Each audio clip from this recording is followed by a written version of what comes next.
Siamo a Boudousan, Domus dei Gianos di San Sebastiano, un po' ritoccata.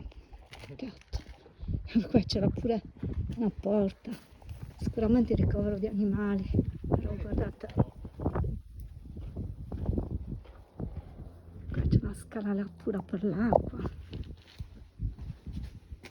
guardate, ecco.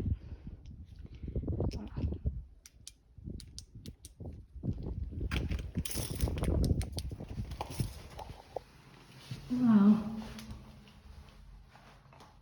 sì, ricovero per animali, chiaramente questo non si accende.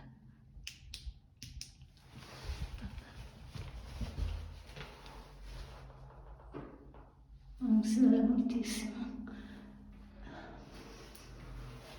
è stata proprio maltrattata, è stata proprio maltrattata.